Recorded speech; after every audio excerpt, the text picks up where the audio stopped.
Hi everyone, I put out a little Instagram poll to see what you guys wanted me to talk about in this video, and you all voted for confidence. So I'm going to be giving you some ways to increase your self-confidence, talking a little bit about how we develop self-confidence, what this means for us, and all while I do a little spring makeup look to get us excited for spring because it is on its way, thank God.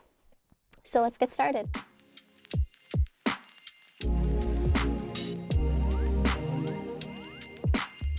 Before I get into the tips on how to increase your self-confidence, I want to just start off by telling you a little bit about what self-confidence means to me. To me, self-confidence is the ability to show up as your authentic self, unconcerned about what or who or anything else that may be around you, that may be responding to you. It's truly this sense of just like sureness within yourself and your ability to, again, show up for yourself. I want to move away from this idea that self-confidence is a destination, that it's a quality or a trait. It's a practice. It's an ongoing evolution of reinventing yourself, relearning yourself, and then accepting yourself for who you are. There are a lot of ways in which you can do that, and I'm trying to keep this video to somewhat of a short video. So I've picked 5 ways that I think are really important in developing self-confidence. There's plenty more, and maybe I'll make a part 2, but for now, you get 5. So don't mind me while I just start doing my makeup now because I don't really know how to transition into this part. So this concept of what is your self-confidence grounded in? What is the foundation of your confidence? Many of us root our confidence in the external because it's something that's really easily validated. It's something that we can easily seek, like, oh, if this person accepts me, then I'm doing a good job. Or, if I fit into this standard, then I'm doing the good thing and I'm doing well. Yeah, a lot of us root our self-confidence in the external, whether that's your physical appearance, whether that's popularity, fame, attention from others, status, money, power, all of these things. We tend to kind of think like, oh, this is going to help boost my confidence because I will be accepted by my peers, or I'll have something that everybody wants. And this is I think one of the biggest mistakes that we can make, but it's so easy once again, because it's reinforced so easily. We get that external validation. So I think that a lot of us need to take some time to really reflect on, is my self-confidence rooted in the internal or the external? One of the biggest things that people always say about when they talk about self-confidence is, don't care about what other people think about you. And yes, that's important. And yes, I'll get into that topic in a little bit. But I think that the foundation of your confidence, in order for you to not care any longer about the external, you have to be sure of yourself on the internal level. Like, the external is so fleeting. There's a lot out of your control. Your physical appearance, your popularity, whether people like you, these are things that come and go, and at the end of the day aren't necessarily a reflection of you. We have to differentiate between what is confidence and what is fueling our ego. We invest all this time and energy into things that are actually just fueling our ego rather than building our confidence. I have X, Y, or Z, and you still feel insecure. Insecurities are still running rampant. You still feel like you're not so sure of yourself. And that's because I think that, again, sometimes we can be fueling the ego rather than grounding ourselves in confidence. That's why it's called self-confidence. It's about how you feel within yourself. And now you're probably asking, well, Caitlin, if I don't root my confidence in the external, what do I root my confidence in? And to that I say, you have to find things that fuel this sense of capability. To know that you are capable of not only just achieving whatever it is that you want to accomplish, but that you will survive failure or rejection. So this is when I say put your energy and your time into fostering your abilities, your skills, things that make you unique. And I really want to emphasize this idea of uniqueness, because I think that society oftentimes wants us to feel ashamed or to, other us for being different. And so it can be really contradictory to building self-confidence, when I feel like the key to confidence is embracing that difference, embracing that thing that makes you different and special. Things that you might feel ashamed of or, feel insecure about, I think that those are the things that counteract your self-image. And you have to ask yourself, like, why am I ashamed of this? Why do I feel insecure about this? Is it truly because this is not a quality that I enjoy about myself? Or is this a quality that society or my family or my friends have told me are not a quality that is acceptable to them or is beneficial to them? Is it really truly not aligning with who I am, or is it not aligning with, once again, the external around me? So for example, growing up, I used to love the show That's So Raven and Hannah Montana. If you haven't seen these shows, you need to watch them. They are key to my development as a human being. And the thing that I loved about Hannah Montana and That's So Raven were that they were so just weird and them. They had these quirks about them that made them different, and they really embraced them. You notice that this is what made them special. This is what made them great, was that Raven was a psychic. She had visions. Like, she was like, whoa, like she could see the future. Like, that is sick. Hannah Montana was a pop star, but she wanted to live another life, and so she lived this dual life. The thing about these situations are that both Hannah Montana and Raven had these qualities about themselves that were super cool and super unique, but they felt that they had to hide them from society in some way. They felt like they couldn't necessarily, express to the world why they were so cool. And I knew that they were cool because I could see that they were a psychic and a pop star. It was these moments where they were so afraid that anyone else would find out about the truth, that they were living another life, or that they had these psychic powers, that they became so insecure about themselves. And I think that that really shows how we can think about a trait in our mind as being something to be ashamed about or something to be insecure about. When looking at it from a different perspective, or maybe embracing these things, we can begin to see like, wow, this is actually something that is really cool because I have this ability, and maybe this is something I can do that nobody else can do, and that makes me special. Which brings me to my next point of know that you are special.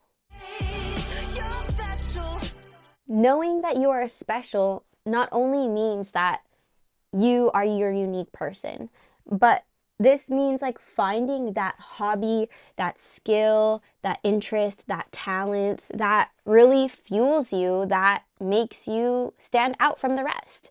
Because I think the opposite of confidence is trying to fit in, trying to be normal.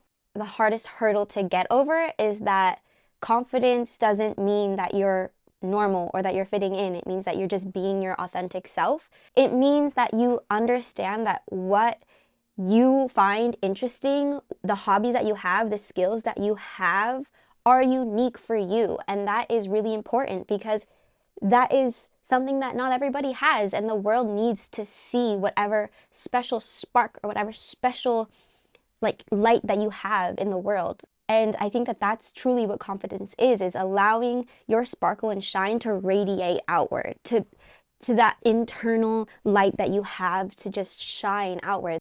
And maybe you don't know that talent, that hobby, that trait, that quality that you have, that it makes you special because society, your family, your expectations of what you feel like you should be doing haven't allowed you the freedom to explore that. And I can make a whole other video about exploring your passions and hobbies, and like I would love to do that. So if you're interested in, discovering more about that, leave a comment below. It's an exciting time to discover these things, to learn about what it is that can really root you down in your confidence, again, in your ability to shine.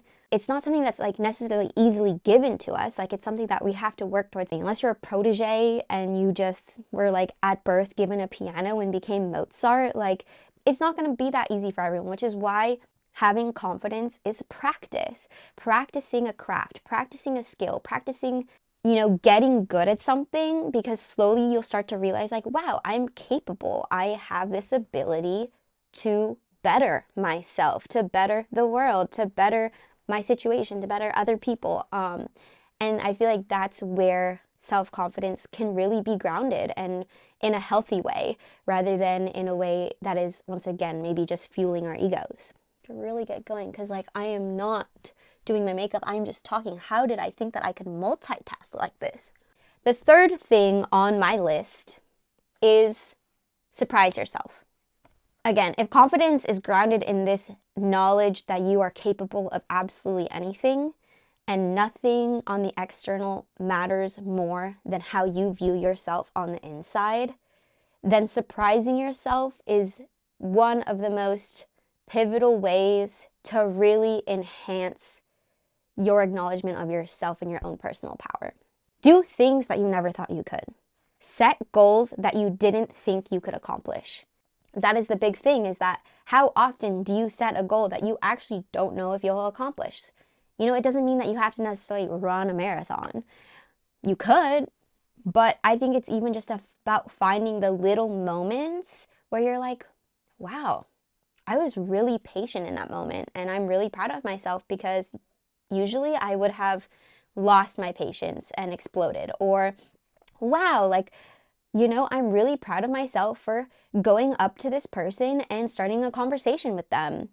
Like, I am not usually, that outgoing, and that's something that I'm really trying to work on. It's just about finding those little moments where you're kind of like bettering yourself, or like, building yourself, because that's kind of the validation now coming from yourself, rather than coming from someone else being like, wow, you're so pretty, like, wow, you've lost weight. Now it's, I did something that I was really scared of, or I did something that was really difficult for me. For me, my goal was doing a marathon. I literally in my life was like, I can't do a marathon because I literally don't know how to swim.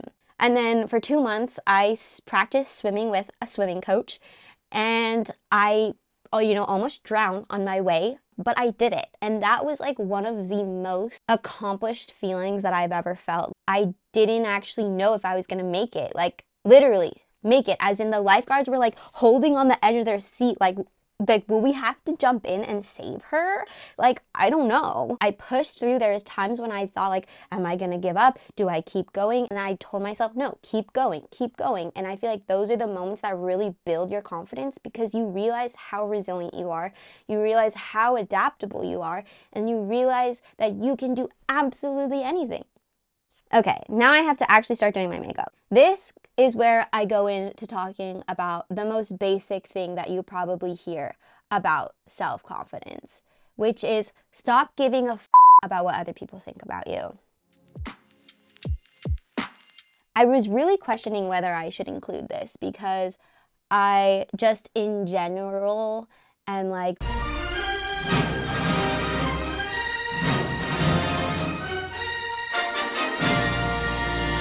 yeah, you should stop giving a about what people think about you, because why would you care? Why would you let someone else's life dictate how you feel about yourself? But I think that it's important for us to remember that without grounding our self-confidence in the internal, it is easy to get lost in caring about what other people think about us, because our validation and reinforcement is directly coming from those people. So yeah, we will give a about what people think about us, because their approval is what we're looking for to feel good about ourselves. The worst thing that you can do for your self-confidence is place someone else's fleeting and instantaneous opinion about you higher than how you view yourself. Once again, their opinion is fleeting, and they only acknowledge you in that moment. They don't know you. They don't know your whole story. So why would you let someone who has truly no knowledge of you place higher importance than you. We do it all the time. We do it all the time. We care about what strangers think about us. We care about what people on social media think about us. But I want us to remember that, again, these people, and I'm not to say that these people are horrible people. These are just people, and we're placing them on that pedestal. We are, once again, allowing them to have that power. So take your power back. Acknowledge that they only see what you allow them to see or what they choose to see. You can't control that. Because again, if we're placing our value on another person's approval of us, what about the next person?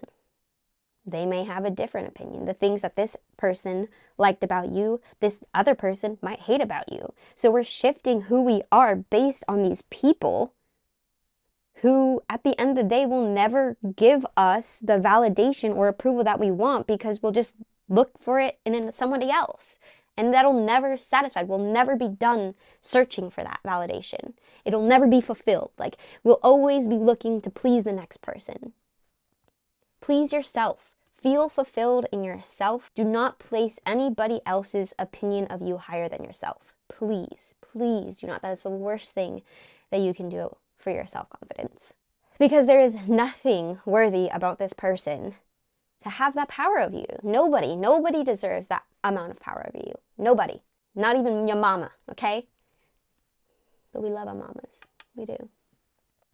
Okay, I am failing at this makeup look. So I'm going to speed run this part of the makeup look so that I actually can like somewhat be done with it by the end. I don't even know what I'm putting on my face. Again, I'm just winging it.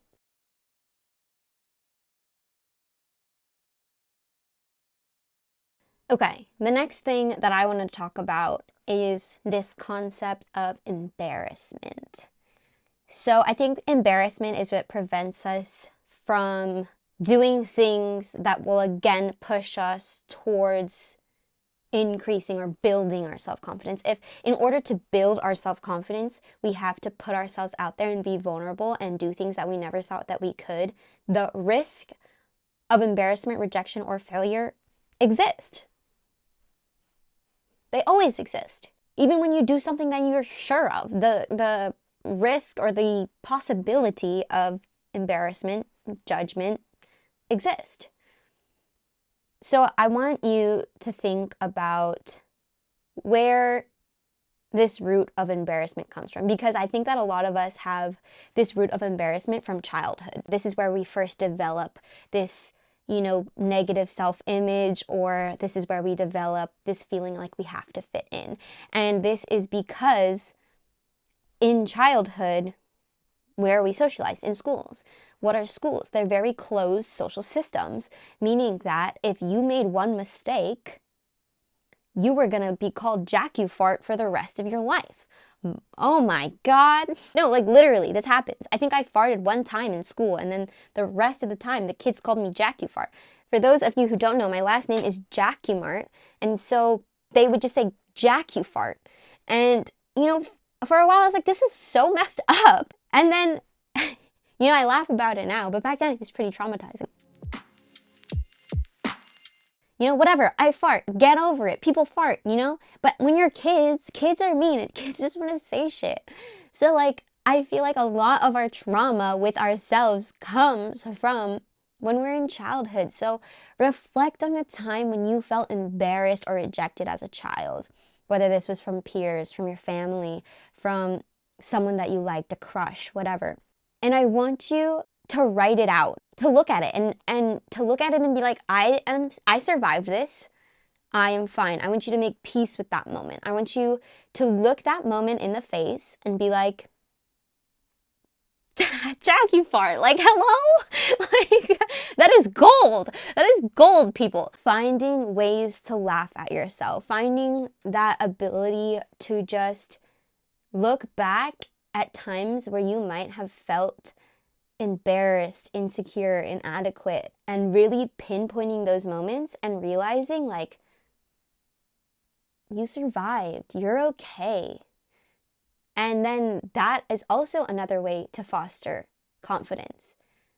is through adapting, overcoming, and trying again, moving forward. That comes along with this idea of resilience that I think that really builds confidence.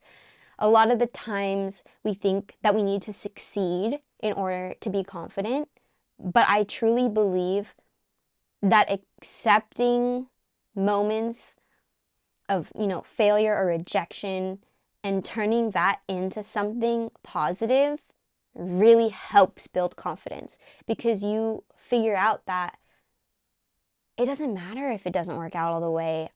If I go up to that guy at the bar and tell him he's cute and he laughs at me, then I'll laugh too, I guess. Eventually I'll laugh at it. Maybe in the moment I'm like, oh, that really sucks. Damn it. God, I'm embarrassed. But I'll survive. I'll just go to the next guy at the bar. I'll just shoot every shot that I got. Eventually one will say yes. I don't know, think of life in this way. Adapt, overcome, you will survive. There's confidence in knowing that you're strong, that you're resilient, that you'll persevere, that these things, these people, their opinions of you will not break you. They will not stop you. And I think that that's how you show up as your authentic self. You have to really just indulge in this experience of life, in the sense where you're going to make mistakes. You're not going to be perfect. You have insecurities. You may feel inadequate. But at the end of the day, that also makes you beautiful, and it's what makes you unique. And I know that's super cliche to say. But again, finding the things that make you feel different might feel weird. It might feel uncomfortable. But I promise that those are the things that make you great. When you practice them and when you foster them, when you embrace them, that's going to be the key that's going to set you apart from everybody else, which is scary because, again, that's kind of the opposite of what we've been told. Fit in, be normal. The thing that sets you apart from everybody is the thing that's going to allow you to shine, because that's your sparkle. That's the thing that makes you different and that makes you unique. Foster that. Don't give a about what anybody thinks of you. And root your confidence in you, because nobody else matters, not when it comes to how you view yourself. I didn't finish my makeup look. This is all we got. Should I speedrun it at the end? Okay. I thought it was going to be so much easier to talk and do my makeup, but it's just not, because I want to look at you and I want to tell you that you're a bad and you can do absolutely anything.